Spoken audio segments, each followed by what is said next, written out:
Hello and good afternoon, everyone. Welcome to our April training webinar. This month, our focus is on the organizations page in Salamander Live. So for today, we are going to be covering 4 areas in Salamander Live on the organization page. We're going to look at how to add organizations, look at uploading an organization image and other files, how to create an organization chart, and how to delete an organization. Now, if you haven't done so, please mute yourself. There is some background noise. Video asking about a watchtower day. We sold as a kid.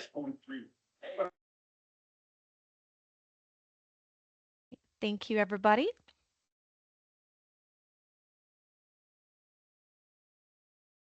All right, so if you haven't done so, please make sure that you convert over to our new site for Salamander Live. This is our version 3. As you have seen in our bulletin, our communication we've sent out, version 2 is end of life. What that means that we are no longer supporting any updates to version 2. Version 2 is going to be completely turned off at the end of June.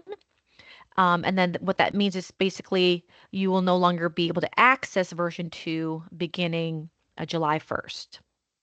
And that means that you'll only be able to access Salamander Live through version 3. So make sure that if you haven't done so, make sure you convert your user over to version 3. So here's the URL, app.salamanderlive.com/v3. Once you log in, here's the login page. I'll make sure that this is nice and large. Once you log in, you'll get to the dashboard. Where we're going to go in is going to be on the organization side. So under the organizations, you'll see in here that it does look different. If you've been on any of my trainings in the past couple months here, you'll notice that there are some changes in here.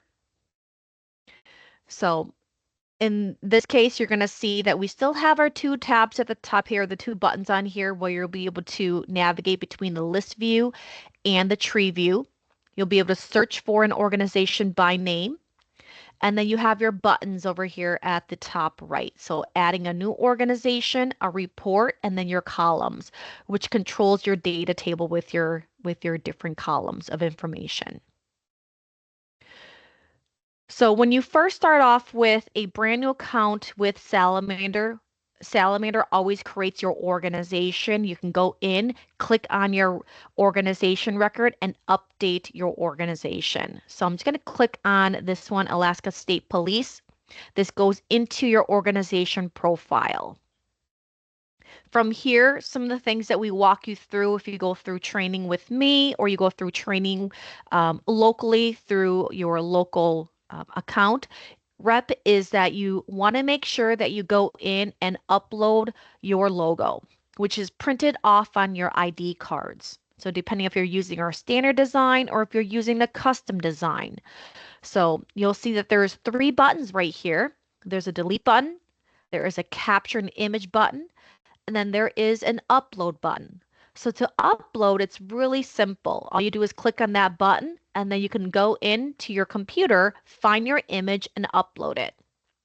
So it's really that simple. If you've gone in here and uploaded a picture to a personnel record, is the exact same process. What we've seen though is that a lot of users have been contacting us about sizing. So I want to talk about this. Okay, so I'm going to go in here. I'm going to go into logos. So in this case, I'm just going to click on a logo real quick here. I'm going to click on one of these.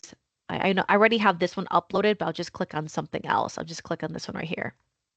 So logo size, what you're going to see in here is the size image is going to populate in here.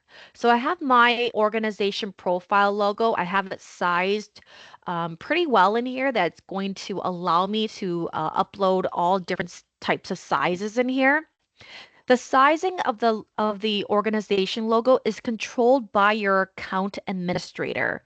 So if you're going in here and you're seeing that the sizing it doesn't fit, you're going to have to contact your account administrator and they're going to need to go in and make some adjustments. Okay, so they'll need to go in and make some adjustments. So if you are an account administrator and you're on this call, I'm going to show you and walk you through on how you can do that. So that is under the account side. So you have to be an account administrator. That means an administrator top level. Okay, so top level. So you're going to see account left menu. All you have to do is click on that, and you're going to see account settings. Click on account settings, and then you're going to see a section called general. So click on the general tab. That's going to be the default. And you're going to see a section called default image sizes. So that's where you can go in and change your default image sizes for people, equipment, organization, and signatures. So a lot of times you're going to see for organization and especially for signatures that the sizes, the default sizes may not work. For example, organizations, what we've seen is that some are not square. Some organization logos are actually they're longer. So they may be longer in width and shorter in height. And so you have to put a size in here that's going to make sense for all the different organization logos or images that you're going to place in there. So, put it a size in here that's going to make sense for all the different ones. So in mine, I put 400 by 400. Again, you can make it longer if you want to. So if you want to put 600 by 600, allow the length and the width to allow for those larger or longer images. You can edit that. It's by pixel, so you can change that. Okay. And you can do the exact same thing with signature as well for those organizations that are using custom designs and you're printing off the signature with your organization logo on your ID cards. This is where you can go in and change that as well. So 999 is the max for width and height.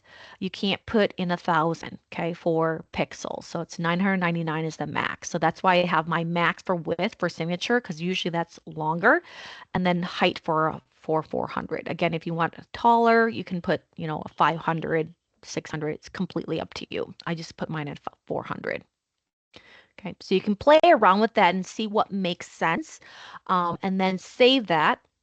Once you save it, just make sure your people, they log out, log back in, just to make sure that the settings stick. And then once you go back to your organizations, you'll see that when you go back into your organizations, you'll be able to go in there, upload the picture, and it'll take those longer ones. So like, for example, I'm just going to pick on one of these. Like, for example, I'm going to pick on this one right here. Oh, that's a white image, obviously. That's not going to work. Let me pick on a longer one. This is an older image. So you see in here, you see how this is a 400 by 400. It's not going to allow for these longer organization logos. So you see, I'm going to have to like zoom out in order to even fit this in here. Obviously, this is not a logo I would upload in here. Okay, so you have to play around with that. Okay. It's an actual one that, again, 400 by 400 is not going to fit something like this. It would fit this right here, but if they want the entirety of all of this, I would have to go in and fix the settings on here. Maybe make the width 600, make the width 700. So to allow this in here, I would have to go in here and actually fix that. So I'm going to show you that right here. So I'm going to go in here, put the width on here. Maybe I do 800. Save it. I'm just going to refresh this real quick. That was all on me doing way too fast. Go to my organization, just make sure everything takes. Go back to my state, upload, and you see that it's a little bit better. So I can zoom out, and there it is. It took, so you see that it's a lot better. So now it's taking the entirety of that organization logo. So I just want to make sure that we go through that because we've been getting a lot of emails, support calls regarding the signatures as well as the logos. So again, you have to have a account administrator go in and change those settings. Okay. So you got to do what makes sense for your organization. So you'll see that now this for the ones that are more square, you'll have to, again, this still fits this. So it still fits this. So this will still fit for this type. So for the square ones, you might want to make it so it's longer. So you might want to do, 999 this way, 999 that way, again, so you can kind of fit all different types and shapes. Okay. From here, you can also go in, again, add the signature if you want to. You have the option to just upload. There is no caption. So in this case, you can just upload the signatures. Okay. Here, you can edit the information. So this one I already added all the information here, but if I went to a different record, I'm just going to go into a different record real quick here that didn't have all the information. Let's just go to Anywhere Fire Department. That one has all the info. ABC location. So this one doesn't have all the info. So I'll go to ABC location. I can edit the info. So you see the profile information. I can edit any of this information right here. I can go to location contact, enter the address information. Selecting the address from the drop down. So as long as it has that gray pin in front of it and it's powered by Google, if you select any of these addresses in here, just like any address that's within our system, when it has this drop down, if you select it, it's going to fill in all the information, including latitude and longitude.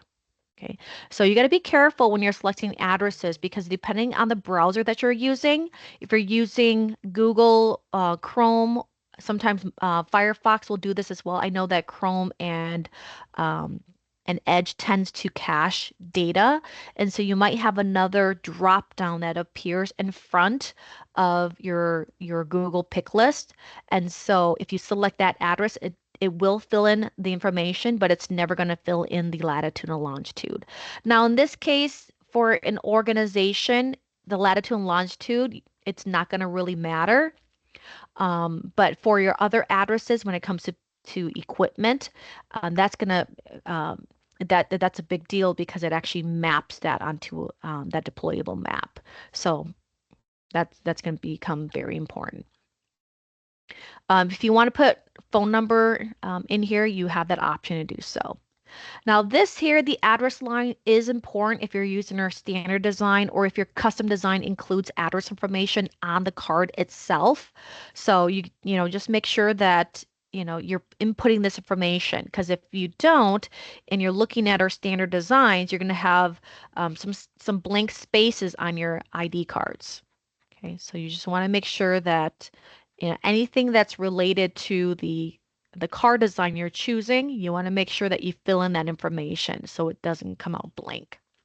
So I'm going to show you for those that may be newer to this and haven't seen any of our car designs, I'll populate this for you so you can see this. So here it is. I'm going to populate this exactly for you so you can see this. So car design. So here's where the logo is. So this is Moosewood Police Department. There's the logo. Again, this is not a good image of this person, but you want to make sure you upload a image, especially when it comes to any sort of images, whether that's the organization logo, the signature, the person's image. Make sure they're good resolutions for pictures. And then same thing for the back. So you'll see that the address information is printed on the back of our standard designs. Again, if you make sure that, your custom designs, if they have the address information, you make sure that's printed on there. If you don't include the address, you'll just have two blank spaces right here. So it'll just say your organization name and no street address and no city, state, and zip code.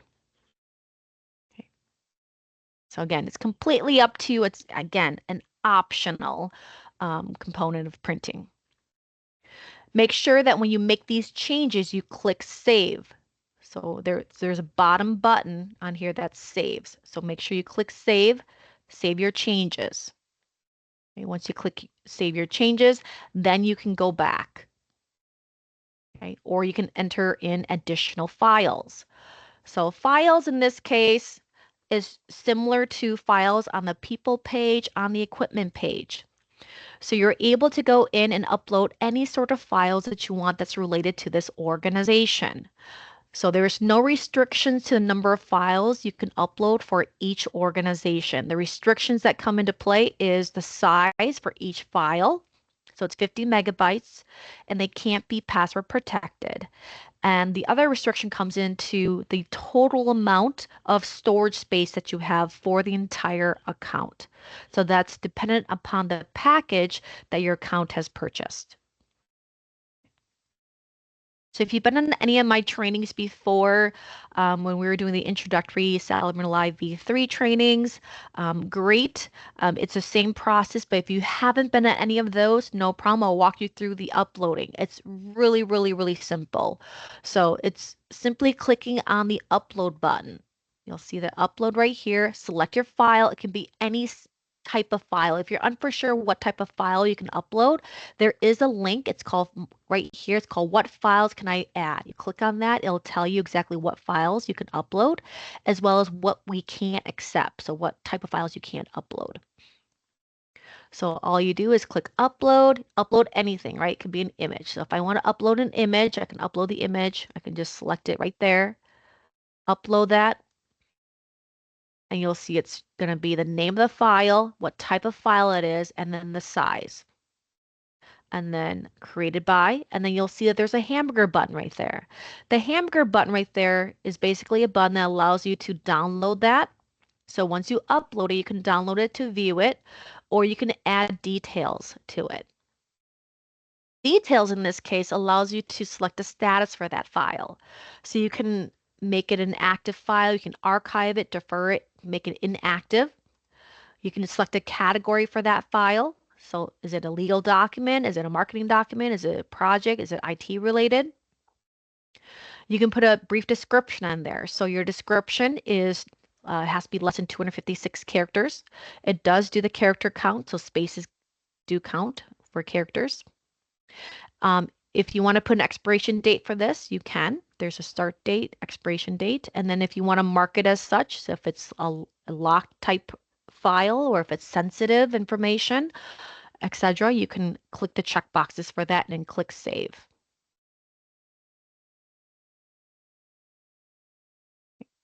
Now, when you upload your image right here, your primary image, it will also be saved in your files. Okay, so let me just add one really quick on here. I'm just going to add an image. So I'm just going to add this image real quick here, just so you can see that it's added. So profile, you'll see there it is.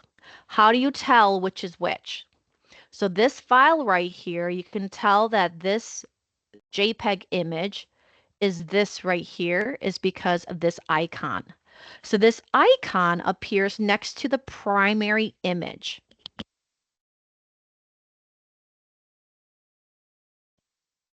What makes the primary image different than any other image that you upload is that the primary image cannot be deleted from the Files tab. You can only download. If you want to delete the primary image, you have to delete it from here. This is the only way you can delete it. Okay. Another thing to note, if you change the image from here, so for example, if I upload a different image, let's say I upload this image instead. So let me just upload this image instead. You'll have to refresh the page to see the files. You'll see that it uploaded right here, but it looks like it didn't save into your Files tab. You do have to refresh the page to see that. It doesn't do an auto refresh for the page. Refresh the page, and then you'll see that it's gonna be in there. So there's the old image, which has now been archived in there, so it's saved in there, and here's your new image. So you don't lose anything. Everything is just saved in the server. So if you wanted to get your old image back, you can always download that, or you can delete it permanently from the system if you wanted to. Okay. Any questions so far on updating your organization profile, adding an organization image, adding a signature, adding files.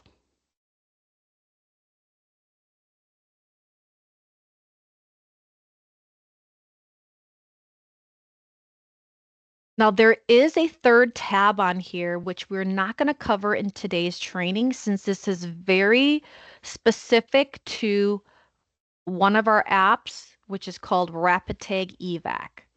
This third tab is called Medical Reference. And this Medical Reference tab is restricted to Rapid Tag Evac subscribers. So you're not going to see this. You don't want to fill any of this out anyways, because if you don't have that application, none of this is going to make any sense for you anyways, because this data that you're filling out is to be sent and synced into that Rapid Take EVAC application. So you're able to go in and fill in facilities, special needs, gender information, and triage priority information. And it's synced up to that Rapid Take application, makes it selectable options within that solution. So if you do have access to this, just ignore it, especially if you do not have the Rapid Take EVAC solution. So again, that will be covered in a future training if you're interested and you do have Rapid Tag EVAC.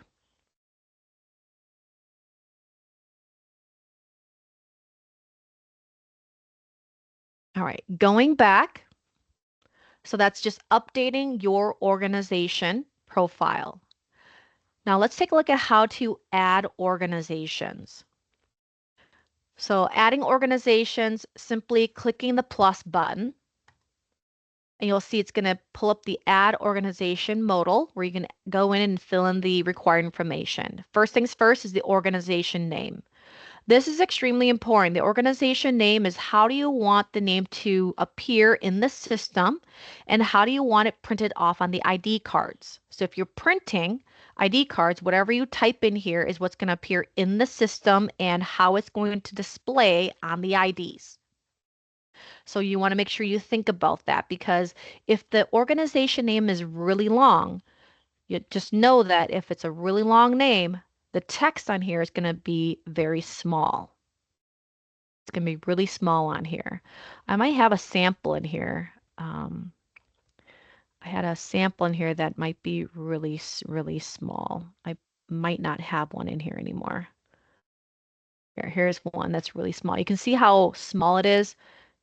It's just smaller text than what you would see on something like this. Okay. So if it's the name is too long, you might want to use abbreviations. So instead of spelling out department, you might want to, use abbreviation for that. Same thing like if it's too long for, police department, maybe put PD or FD. Volunteer fire department, you might want to do VFD. Again, you can pick and choose how you want your organization name to appear. So you can kind of play around. You can always edit the information after you do a test sample. So I'm going to put an organization name in here. Okay. I'm just going to pair test agency 100. Okay. Auto-generate ID, this right here. Again, I would just use the auto-generated ID. If you want to create something that's more custom, you can uncheck that button. Again, this auto-generate ID is controlled by your account administrator. I don't recommend, going in and trying to create your custom IDs. If you want to, you definitely can. Some organizations do because of billing. But if, again, if you want to, definitely can just uncheck it and go in there and type what you need to. If you want to use the system generator, just check that again and it just locks the ID number. Organization type is required. This is a pick list. So you have to pick something from this list. If our list doesn't match up, we do have an other option and an unknown. Country territory. Okay, we do have an unknown option in here. So if you do click unknown, the state territory has to be unknown. Okay, so it's unknown, unknown. Okay. So you'll see you have all these different options. I'm in Minnesota, so I'll put in Minnesota here. Parent organization. So the parent organizations, I get questions on this a lot. So how does it know to pick this organization as a parent organization. So the parent organization that defaults in here is the organization that you are a part of. That's the default. So your user, whichever organization that you are assigned to with your user, that's the default organization that appears here. From here, as you start creating your organization database, you can choose to delete this and enter in a different organization. This is how you start creating your org structure, your org tree, or your org hierarchy. Okay, so depending on where you sit, so your user, where you sit in that org structure, if you're at the top, you can create from anywhere, right? You can create an organization and put that organization as a sub-organization underneath this branch that's maybe, an organization 3 tiers below. Or maybe you are part of branch A and you're a user that's restricted to branch A. That means that you can only create organizations within branch A. So that's where your restrictions come into play. As you start typing in an organization name, your list of organizations that you have access to will populate. So what this does is says that Test Agency 100 is a sub-organization underneath this organization. So that's what this is saying. So that's the parent organization. So who's the parent organization for this organization you're creating? So if I put this under Moose County Emergency Management, that means that Test Agency 100 is a sub-organization underneath this one. Okay. So that's how you're creating that hierarchy. From here, you can select the time zone. So I'm in Minnesota, my time zone's Central. If you want to put our URL, so that's just what is if there's a web address for this organization, this is completely optional. You don't have to put this information in. This is internal information. Any notes, you have up to 512 characters. Address information, you can fill all this in right from here. Okay. And then phone number information, if you want to fill this in, completely optional. And then I can click save. Once you click save, after filling all the required information, you'll see the success organization has been created. Now, if you don't see this screen, that means that the organization did not create. There's something wrong with your file or with your profile. That means that your organization name doesn't meet the requirements. You have something wrong with the fields that you're trying to fill in. A lot of times it's the organization name.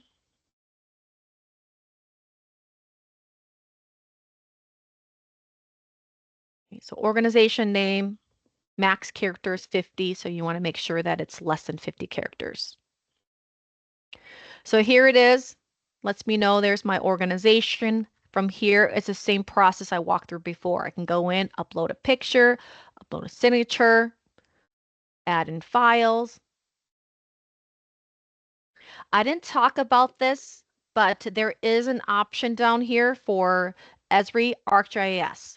So this is an additional subscription that you as an organization, if you want to subscribe to, you can subscribe to connect your account with your ArcGIS account. It's just a connection that allows all your events to sync up your event data up to your ArcGIS account. So you have your event pins, so your assignment pins, your track app pins, all appear within your ArcGIS. So that allows you to view all your location information, mapping information, all in one central map. And so that's all it's doing is creating that connection. So if you're interested in learning more about that, contact your local sales rep that can provide you a demo and a quote for that information. But this is where you would go in and set up that connection. It's really simple. You click edit, entering your ArcGIS login information. So yes, this does require you to have a subscription to ArcGIS as well. So you got to have both. You log in, your password, click save, that connection is made. And then once you start creating events, the information will sync back and forth. So here it is. I created my test agency underneath Moose County Emergency Management. And then you can continue going from there. So is there an organization that falls underneath that organization? So that's, if I already know my hierarchy, so Sal Live Training is my parent, Moose County is that second tier, Test Agency 100 is that third tier. Is there a fourth tier underneath that? I can keep going and I can go as deep as I need to when it comes to my hierarchy. I like adding this column called last updated in here because as I start adding in these organizations or update them, I can just go in there and add a filter. So filtering is very simple and adding these different columns to your data table is very simple. I'll show you how I did this. So these three buttons right here, that third button's called columns. All you do is click on that. You'll see that you have some visible columns and then you got hidden columns. There are some default columns in here. The default ones are name, ID, and then you're going to have account, I think it's account name. From there, you have the ability to add additional information. I like going in there and adding last updated. I like adding parent organization name. I like adding in organization type. That's just for me. And then address. If you want, you can add address information. For me, not very important. Account type, account name. Um, and then you can add whatever other information that you want in there. So state, URL. Okay, so you have options. And then you can rearrange these in any way that you see fit. I like profile image because then that lets me know whether or not a org image has been uploaded to that record. Because if not, then I'm not going to print any cards for that organization because they're going to have a big blank spot on those ID cards. So all you do is click close, everything's going to rearrange, and then I can go and add a filter. Filtering is really simple. You click on the column header, you'll see there's that down caret. Click on the column header, you can sort oldest to newest, newest to oldest, or add a filter. I'm going to click newest to oldest, filters. So there's my test agency 100. And then I also added the parent organization name. So it tells me that Moose County Emergency Management is the parent of this organization. If I scroll over here, I'll see that there's no profile image that's been uploaded for Test Agency 100. Okay. And then I'll be able to tell that it is typed as an other organization. And this is a government first response account. Why is that important for me? Because I have multiple accounts. I have government first response type accounts, and I also have civilian type accounts that I switch between. Okay.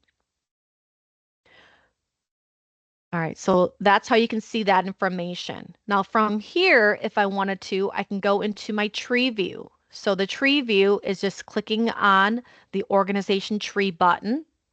So it's the second button next to the search field. All you do is click on that. So this is a read only. So you can't make any edits on this page. So it's read only. All you're going to do is you're going to click on the folder. So this is important to note that account level organizations are represented in orange.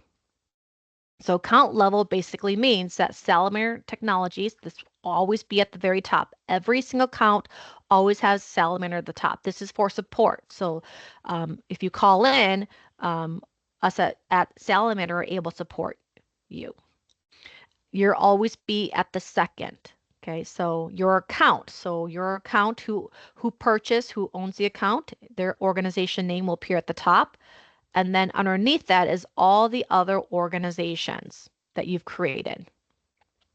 They should be in black text unless they are also another account level organization. They will be in a orange text or folder. So there's nothing else in here that's orange. Okay. So I can scroll down. I can see my my Moosewood. I can go to my Moosewood County Emergency Management. There it is. There's a folder for it. I can scroll down. I can see my organization. Okay. There's my test agency. So some of these organizations, they have sub-organizations. So you see Moosewood County Emergency Management. There's a sub-organization called Anywhere Fire Department, and underneath Anywhere Fire Department, there's Lord Emergency Management Services. So again, this is my training account. So there's a lot of um, oddities in here that doesn't make sense. So don't pay attention to the names and the types. Um, just just look at the way it's built out. So that's how you can build out. So you can have an org here, a second org, and then you have that fourth tier. I use this a lot for training, so there's a lot of um, odd information in here. I try to delete this and fix this as much as I can, but yeah, scrubbing it doesn't happen very often, probably every few months. Okay.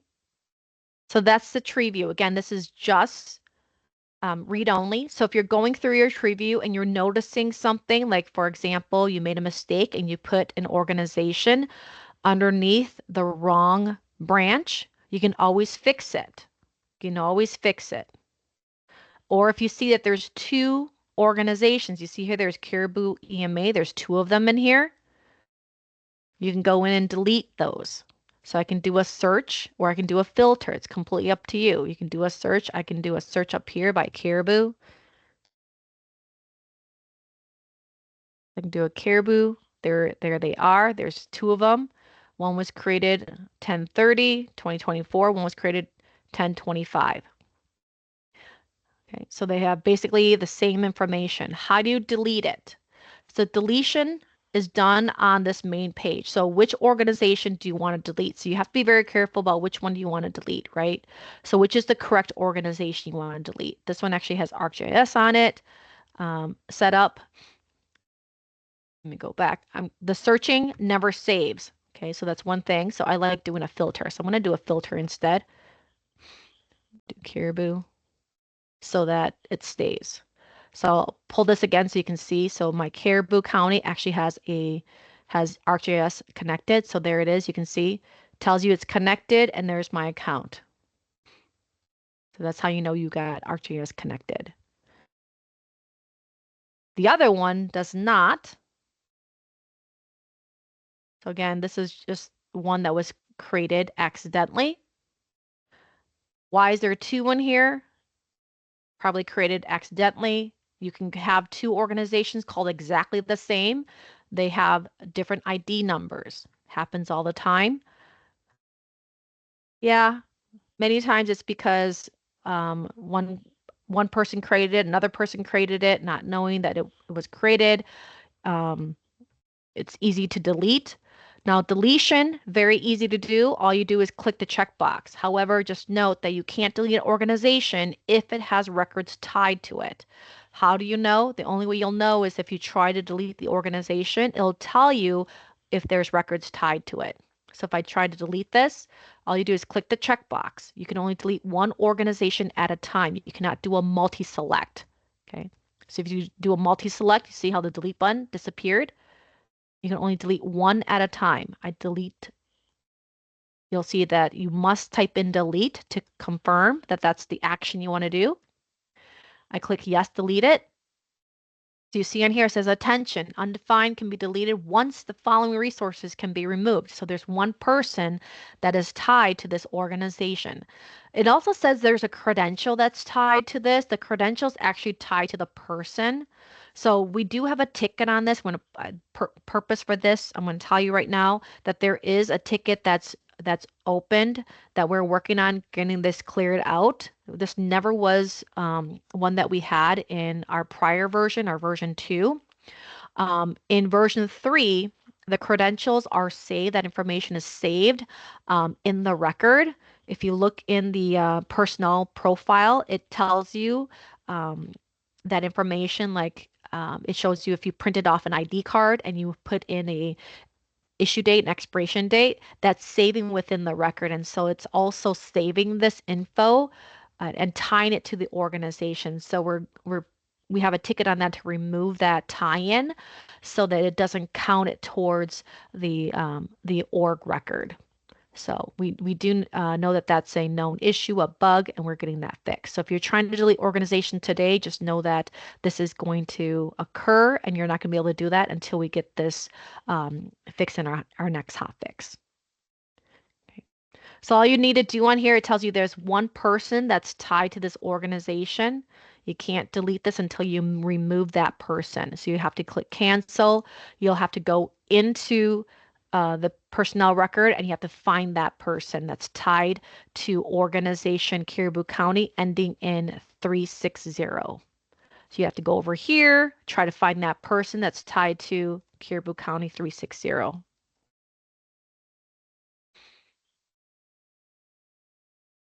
So that's how you're going to need to do that.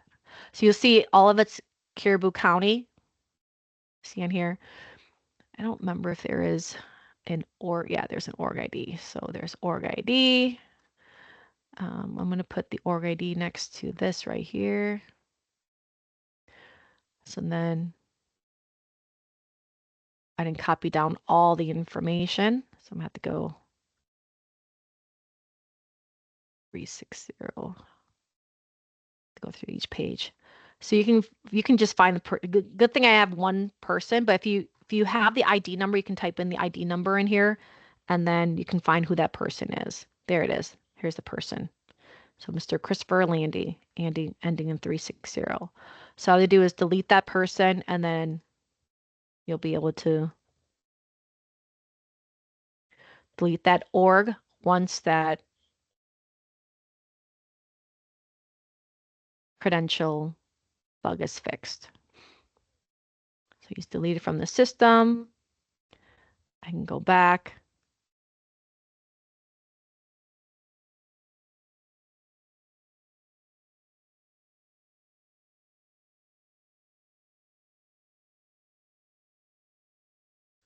And then you could delete it from the system. It's going to still spin on here because of that credential, but that's how you're going to do it. It should populate a button or a pop-up that says organization's been deleted, but it's spinning because it's tied to that credential that's still tied to that organization. But that's the fix that we're going to have in the system for this.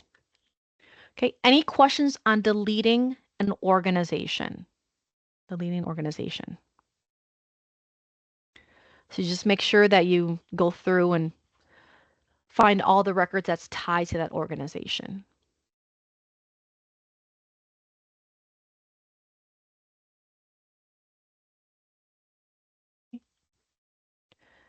Let me clear all my filters. Now, last thing I'm going to show you on here is for reports. So we've got one report on here, which is a CSV export. So this CSV export is a report that's based on your data table. So if you want to view specific information, you want to make sure that you add all the columns of information that you want to view in this report. And if you're looking at a specific list of information, you want to make sure you add a filter. If you want everything, then don't add a filter because then you'll have a list of all your organizations. Now, organization records, there's no limit. You can add as many organizations as you need to in this database. And when I say organization, we're using that term loosely here. Organizations can mean anything, right? They can mean a department, they can be an agency, they can be a building, they can be a location. Um, they can be anything essentially. We have organizations that are using, or agencies that's using an organization name as a conference. So they're putting the conference name as the organization because that's what's needing to appear on the ID cards that they're creating. So again, this is just a holding place for what you want to appear on that ID card because you're tying these records that you're creating to that specific organization name or that building name, that location name. So I added these columns in here. So again, you can pull this report, click on the CSV export report. It's going to export this data into a CSV report. As you know, a CSV report is a real basic Text report is all your data in here based off of your data table, and there it is.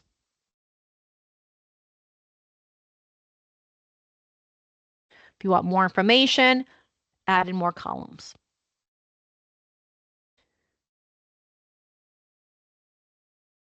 And then from here, you can add filters and such because now you're working through Excel. All right. Any questions for me on organizations? I mean, it's really simple to set up. It's just, knowing how you want your org structure to look like, double checking to make sure everything looks good. On this side, once you have your org structure created, I mean, it's not the prettiest org tree to look at. If you want to build it out into like an actual chart first, with boxes, build it out that way and then create it in here, that's perfectly fine. Um, but this actually lists in a tree instead of an actual chart. So what questions do you have for me? Any questions for me?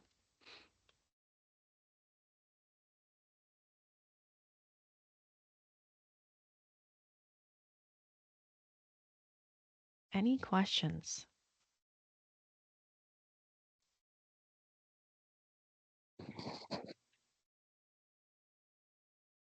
Any questions?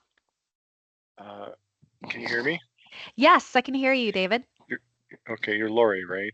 Leah. Leah, I'm sorry. That's okay. If we have a top level organization and we have multiple sub organizations, is the data contained within those sub organizations, can that be viewed within one database within Salamander, if that makes sense? So all users for multiple sub-organizations can be viewed within the database at one time. So if I wanted to look at somebody in one organization, just do like a search or a filter, and they'd all be in the view display, like a list display. Does that make sense? You mean for the data for those organizations? Correct. Yeah. Yes. So if I had 400 people, Uh-huh. 100 per sub-organization, right? But when I'm looking at the overall data for all the organizations, I would be able to view all 400 as an administrator, so to speak. Yes. The that is all controlled by your permissions. So that Yeah. is controlled by your permissions on your security user account. So when you're setting up your permissions, you have to figure out that user, where are they going to be placed? Are they going to be placed at the top level, or are they going to Mm-hmm. be restricted at, let's say, at this level here? So they're going to be, um, Forestville County EM. Are they going to be restricted at this organization, this branch, and the children organizations beneath it, or are they going to be a top level administrator? So if they're administrator top level and you add children with that, that means they have access to all the data within the entire account. Okay. Because we are a child organization of our parent organization with Salamander, and so within that uh, child role, we would be able to add, like, let's say, three sub organizations. But Mm-hmm. being that we are the top level organization of those children, we would be Mm-hmm. able to view all that data. Yes. Yep. So if Okay. you are top level of that organization, so like for example, you are a organizations for this parent organization right here, so Forestville County EM, and there's a Mm-hmm. bunch of child organizations underneath you, Right. and you are the admin for this one right here, you would have access Yeah. to all the child organizations beneath you, So but you wouldn't my see second anything question, above you or right? next to you. Yeah. My second question is, so then when we have users that are assigned to that specific child organization, Mm-hmm. they would only see their data. Is that correct? That If is we if you, assign them to that organization. yes. Yep, you can restrict them. So it You would can be a res partition. Yes, it would be partitioned if you choose to do so. When you go in here and create that, I'll show you this right here. When you go and create that, Mm-hmm. there's a role in here. So when you create those roles, you can Mm-hmm. make them an administrator and then you can choose what organization. So remember that test agency I created? I can say Yeah, they are an administrator, but they are an administrator for that test agency.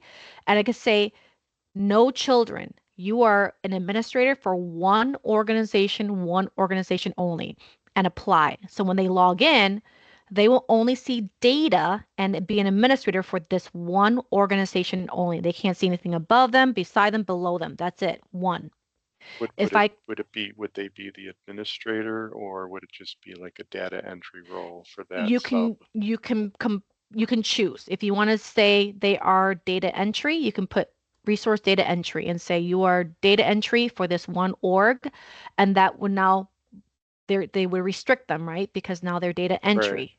So data entry, which means that they're restricted, they can only do certain things now right. within that role.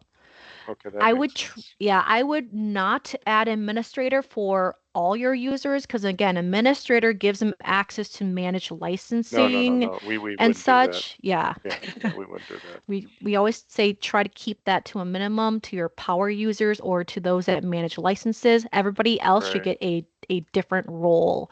Well, we have Um, one administrator here for our sub child organization for mm, our agency. However, we have multiple entities which have defined, employees, and we're trying to create partitions. And it sounds as if this would work, but uh, the bottom line here is we would need authorization from our parent. because you don't have access. Yeah. So Okay. what you just described would work, actually. Okay. Okay. Okay. Well, thanks for answering that. You're welcome. No problem. No problem. Anybody else have questions? Yeah, because the organization, just remember, or the organization side controls that org hierarchy, but at the end of the day, that org hierarchy comes back to security user because our security users take a top-down approach. And so when you're looking at this plus children button, it's always this organization. If you click this button, it means any organization below it, they get the permissions to that organization and any sub-organizations beneath that. So it's, you always just want to make sure um, that you're, as long as you have access. So here's the Moose County. Now they have access to that test agency plus all the other agencies within that Moose County Mercy Management Agency. And it's all its children.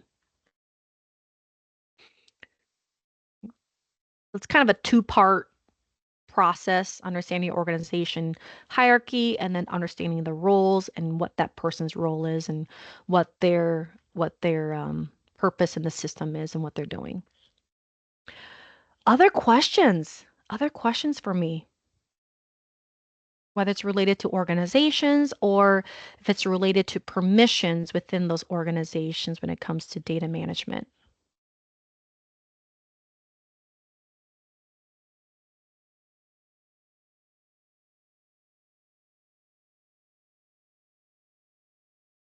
Anything else? All right. Well, what I'm going to do here is I'm going to show you where you can find resources on what we covered today. So under learning, you'll see that we have this section called V3 documents. The reason why I separated everything out, even though V2 is end of life, is because this has all the updated information. All this other stuff hasn't been updated yet, so that's why I separated everything out. So make sure you look at the V3 documents. So in here under user guides, you'll see it says the V3 user guide. So everything we covered today is going to be within this user guide. Um, and then we also have the video recordings that we did for part 1, 2, and 3. If you're interested and wanted to know how to convert your user over from V2 to V3, I did post a V3 login process video here that you can go through it. It's literally 5 minutes that's going to walk you through that process, how to convert your V2 account over to V3, as well as the process for how to change your mobile app passwords, how to update those. Because again, there's different authentication processes between the two sites, which is not going to happen until we get everybody over to V3 and until V2 truly closes out. If you have any questions, any issues with anything regarding our applications, at the very top right, you'll see where the profile is. There is a help button. This is where you can email us at support. So you can always email support at salamanderlive.com. I know this doesn't have our normal this doesn't have our normal form where it has like your organization information filled out and everything. So we are working on that. But if you can put a subject line on there and then what your question is or your issue is, and try to give us more information on what's going on. So that way we can try to do some initial investigation before we reach out to you. But that would really help us out. But you can always call us as well too. But other than that, I just want to thank everybody so much for coming on this call. If you want to come back and join me again, we're going to do this all over again on the 22nd. If not, join me back next month for managing the people page. So that's what we cover next month in May. All right, everybody. Thank you all so much for your time today. I really appreciate it. Let us know if there's anything else we can help with. Take care, everyone. Have a great day.